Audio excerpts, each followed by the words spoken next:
Broadcasts of HIKI NŌ are made possible by the support of viewers like you. Mahalo, and by Bank of Hawaii Foundation, investing in Hawaii's future by promoting collaboration, critical thinking, and other 21st century skills through HIKI NŌ.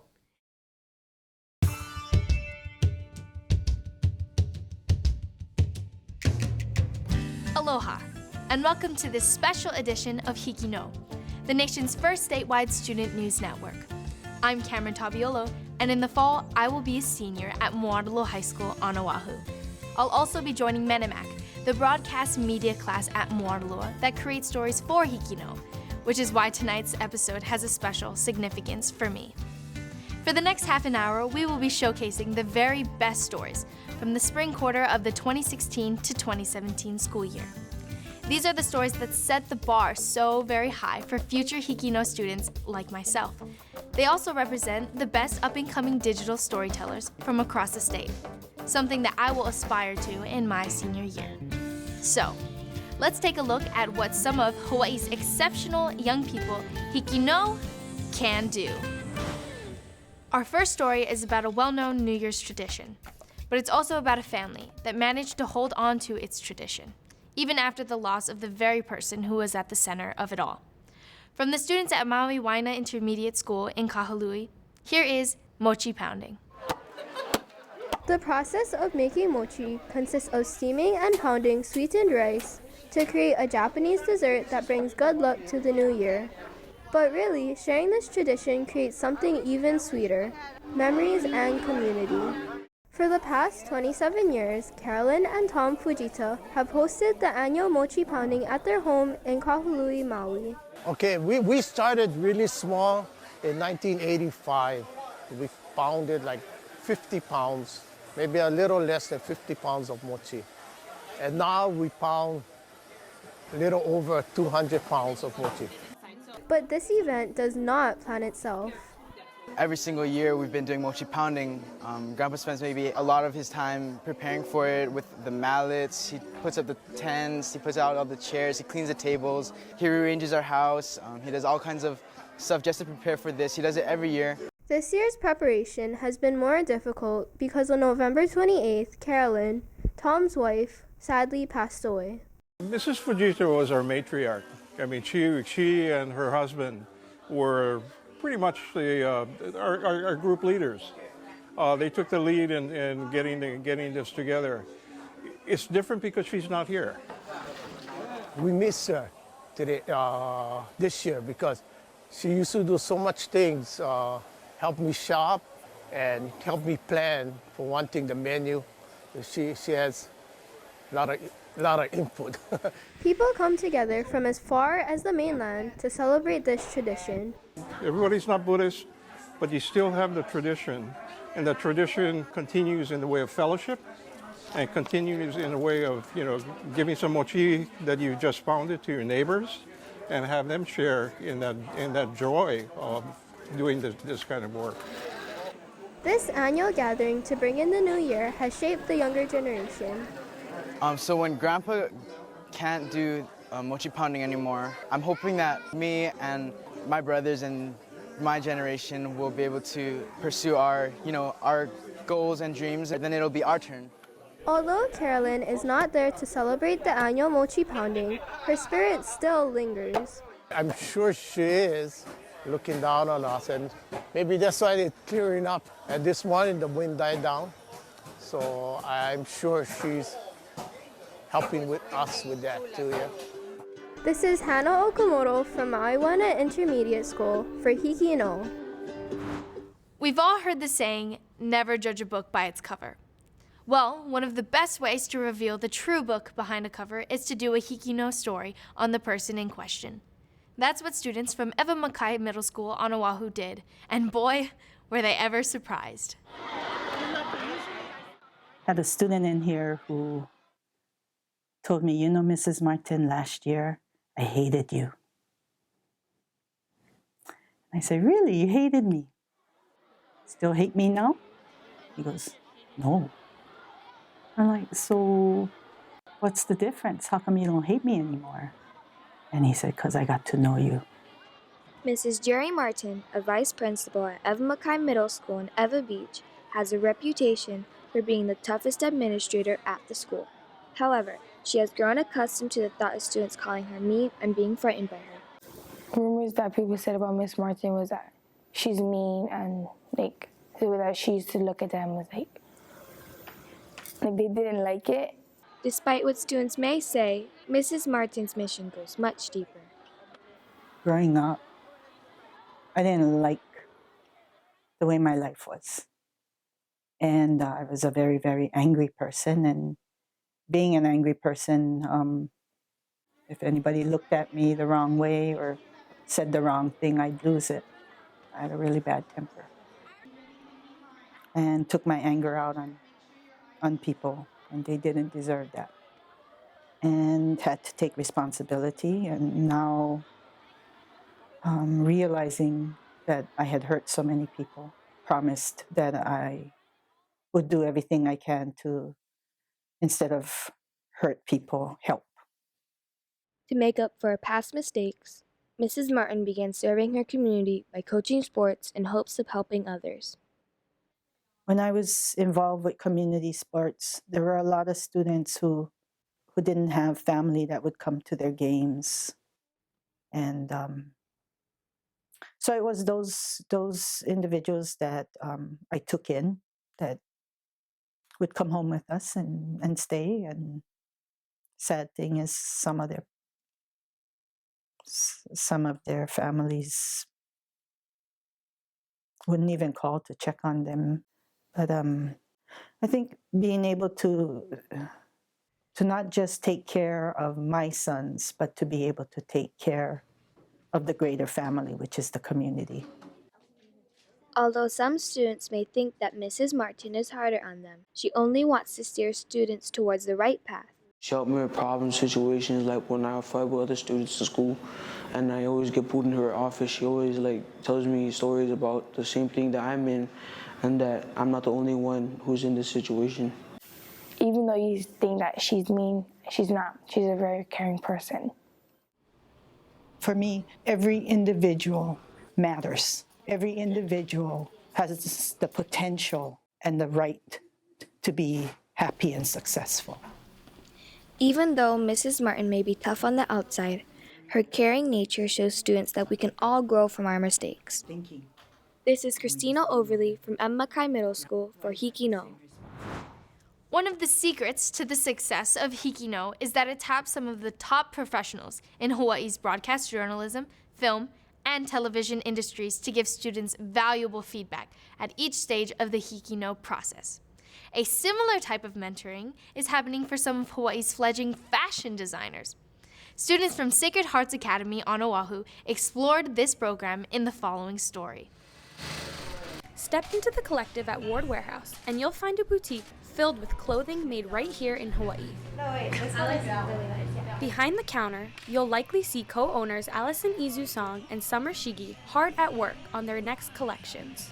I do separates, so tops, bottoms, dresses, jackets. Kind of this mix of sophisticated, contemporary, modern feeling with island vibes. But beyond the draped fabrics and sleek labels, the business plays a role crucial to Hawaii's evolving fashion scene. We opened it up before to other brands to come in and use our space. And now we kind of transitioned it into more of a mentoring and consulting space. They offer advice to young fashion design students and emerging business owners, forming a truly unique collective. It's a jumpsuit though. Oh, is it? Yeah. The most important thing is to give them a real idea of what it takes to run a business here in Hawaii. And Allison and I are both small businesses, and there's so much that we do that's hands-on, so we can give them a little bit of everything along the way, from production, designing, marketing. A really cool idea that they have here, helping other businesses and having this retail space mixed with their design space. The other side. And I thought that, doing an internship here could really help my own business too, to learn the whole process from designers who are already starting a small business. Okay. That's a nice cap, yeah. It's nice to be able to give feedback on not just how to do it, but what mistakes I made along the way and how I can kind of hopefully steer other people from making those mistakes. Managing their own businesses while mentoring others can be tricky, but Song and Shigi say working with aspiring designers is a refreshing part of their day. Seeing what their point of view is and how they come into this industry with fresh eyes is really nice. And while building a brand in Hawaii might not be easy, it can be done with the right mindset. I hope that they want to continue if their passion is there, because there are days when it's really difficult and you want to give up. Because I crop her this way. And so if you love it and you love what you're doing, you'll wake up every morning and you'll continue to do it. This is Kayla Mans from Sacred Hearts Academy for HIKI NŌ. The fashion industry always seems to be looking forward into the future for the next hot trend. But some designers find inspiration in the past, from trends that were popular in their grandparents' day. Here's a story from students at Kalani High School in East Honolulu about one such anachronistic fashion designer. 17-year-old Madison Lalika, a senior at Kalani High School, is sharing her love for the 60s by making her own retro tie-dye t-shirts. She discovered her passion for tie-dyeing in 2014, and a year later created her own website to sell her hippie-themed shirts. This looks like DNA. Well, my biggest inspiration is the Beatles, of course. They're my life. All of my shirts are named after them. And I listen to them all the time, and they're really for like peace and love. And I feel like my tie-dye shirts are a way I can spread that, as a way like someone can feel as if they're radiating peace and love and energy from the 60s if they're wearing one of my shirts. Madison's business, Tie-Dye Thy Soul, is located in her family's backyard, but her shirts have traveled all across the world. I've sold to different places like in California, Texas, and even like international. I've sold to Europe, like Australia. I've sold to different places in Asia. So just like everywhere, I think my shirts have traveled like different places of the world, more than I have. Madison's independently owned business allows her to tie-dye whenever she wants, giving her plenty of time for friends, family, and schoolwork. Tie-dye was an outlet for hippies in the 60s to just be themselves, to like show their inner soul and their inner color like outside, and I like that. I like that tie-dye is also like, it's colorful and it's like unpredictable. Like no two shirts are the same. You could do the same process, use the exact same colors, but it could come out completely different. So yeah, that's basically why I love tie-dyeing. All of Madison's profits from her business have gone into purchasing tie-dye supplies and saving up for college. Although after Madison graduates in May, she intends to put her business on hold. She plans to pursue environmental sciences in California and hopes to someday open her own Tie-Dye Thy Soul store. This is Anya Carroll from Kalani High School for HIKI NŌ. We're used to seeing athletes battle their opponents on a field, court, or diamond. But sometimes the real battle is waged within the athlete's own body.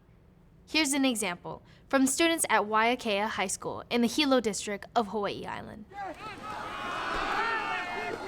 Waiakea High senior Wesley Amuemuea knows the peaks and the valleys of athletic competition. He's a starting guard on the basketball team, and he's the starting running back on the football team. Along with that, he holds a high GPA in his class. Good morning. But the bruising hits of opponents is nothing compared to the battle Wes faces with his own body. Well, I was diagnosed with type 1 diabetes December of my 6th grade year. Type 1 diabetes is where your body doesn't produce any insulin. Insulin is a hormone that utilizes sugar to get into blood cells so that you can use the sugar for energy. Insulin's side effect is low blood sugars. So if you take too much insulin, your blood sugars could drop really low, and then that could be instant death, coma. That's the scary one. The low blood sugars are scary. Around November, I started noticing that I was urinating a lot, as well as thirsty a lot. And well, I told my mom, and we went to urgent care, and they sent us straight to the hospital, and that's where we found out I had type 1 diabetes.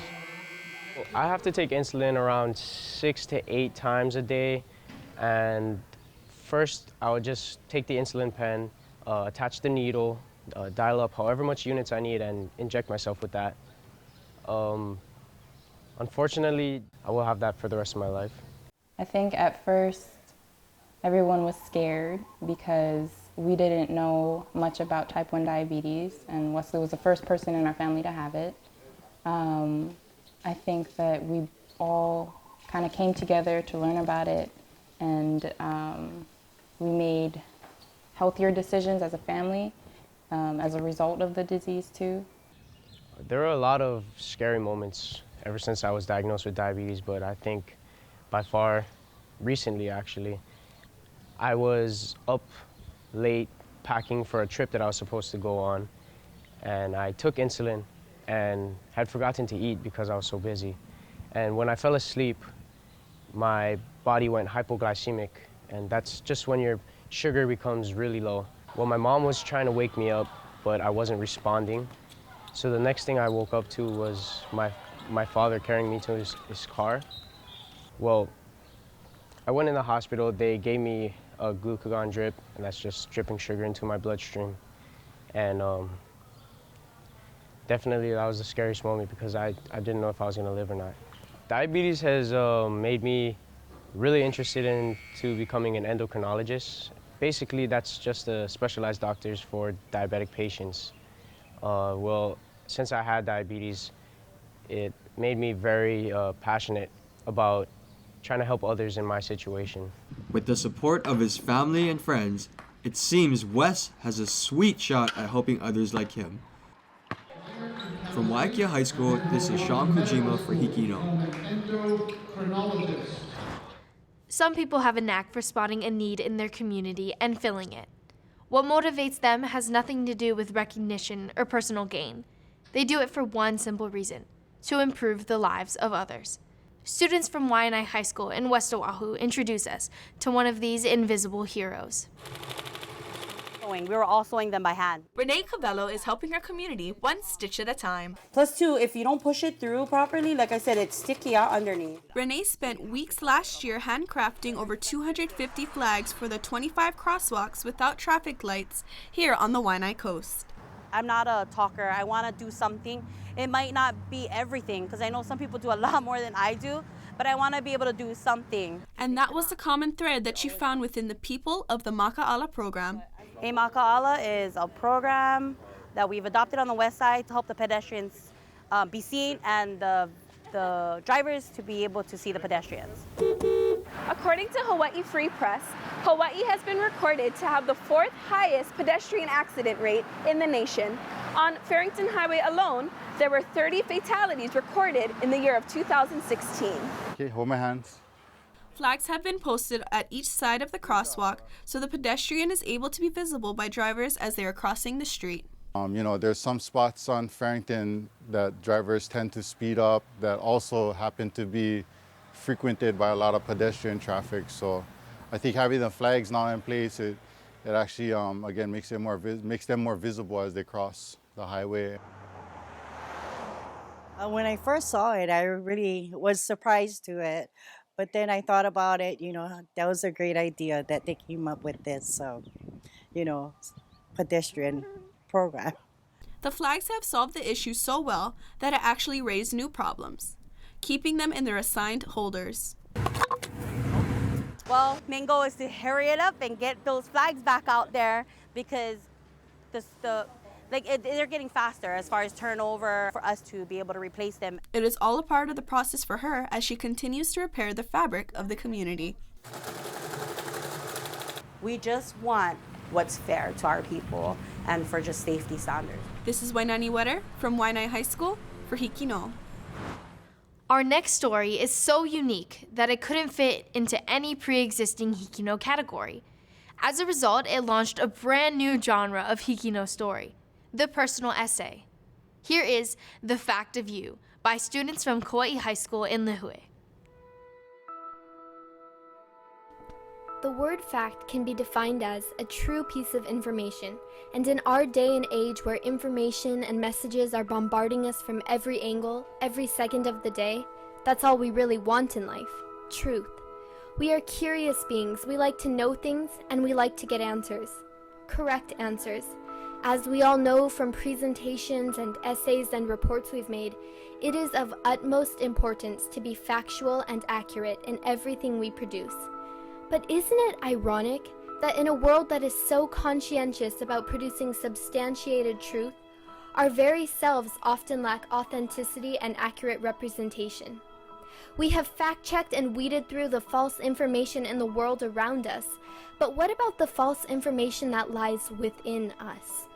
Because when I look around, I see a world that, in the midst of being busy fact-checking data, has fallen into accepting the false lies that society has force-fed to us since the moment we were born. That we have to be perfect and have it all together, that we can't be different, that appearances are everything. A lot of us are living small. We hide our imperfections and we pretend to be like others so that we will be better liked. We say things and do things because that's what everybody else does. Because that's what's expected, what's easy, what's safe. But what they don't tell you about the safe zone is that it's shallow. And in the safe zone, you will never be able to dive into the great depths of meaning and purpose that you were created to explore.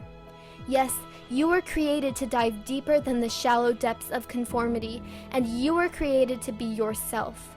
Not her, or him, or them, but you. Because the fact and the truth is that you are enough. Just as you are, come broken and bruised, come scarred and imperfect, you are loved, you are important, you matter.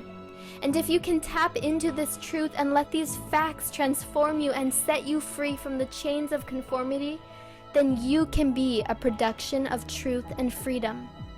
Your life is the greatest masterpiece that you will ever produce, more important than any report, essay, or presentation. So hold it to the same standards of accuracy and truth. And let it be messy, let it be chaotic and imperfect, but most of all, let it be genuine, true to who you are, because that is who you were created to be, and that is a fact I can guarantee with 100% certainty. This is Haven Luper-Jasso from Kauai High School for HIKI NŌ. Ukraine and NANAKULI. It's hard to imagine two more different places on Earth. But the following story from students at NANAKULI High and Intermediate School in West Oahu proves that the aloha spirit is a bond that knows no cultural distances or boundaries. Nika is a 16-year-old foreign exchange student from Mariupol, Ukraine. Привет, меня зовут Ника, мне 16 лет, и я прилетела из Украины. Nika came to NANAKULI, Hawaii through a 3-part process with the FLEX program.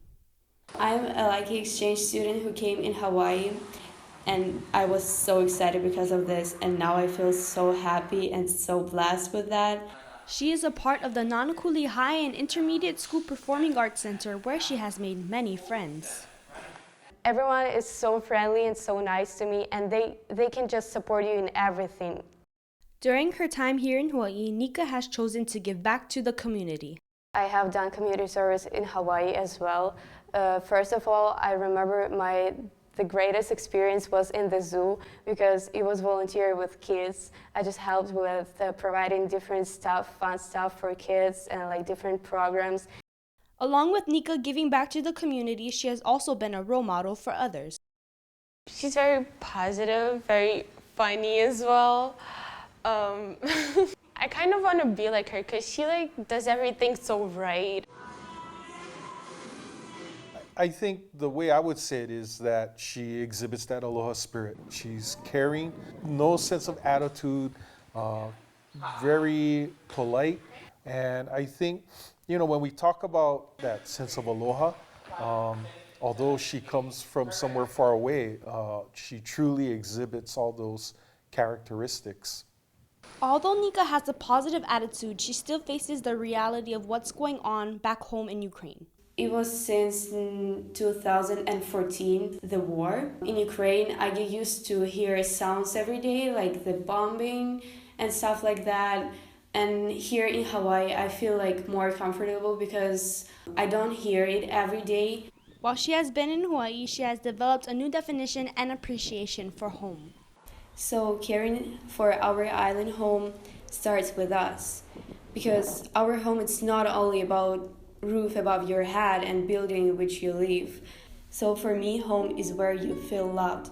And now I feel so happy that I feel loved not only in Ukraine but in Hawaii as well.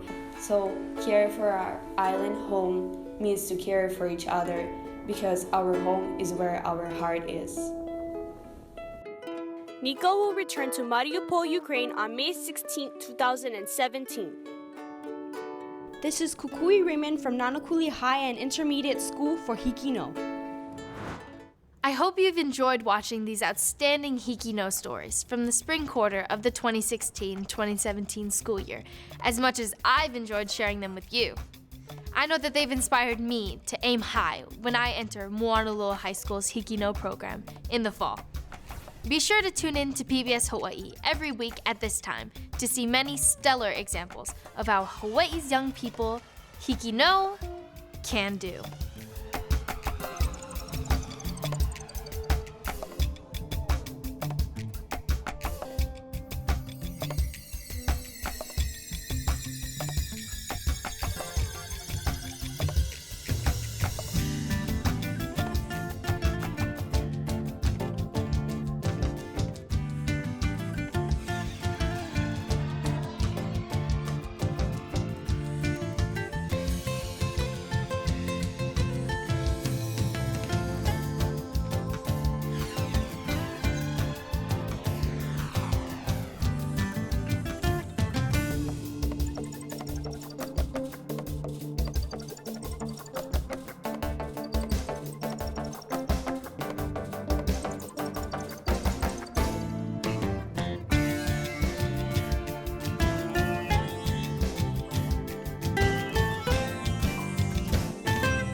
Broadcasts of HIKI NŌ are made possible by the support of viewers like you. Mahalo. And by Bank of Hawaii Foundation, investing in Hawaii's future by promoting collaboration, critical thinking, and other 21st century skills through HIKI NŌ.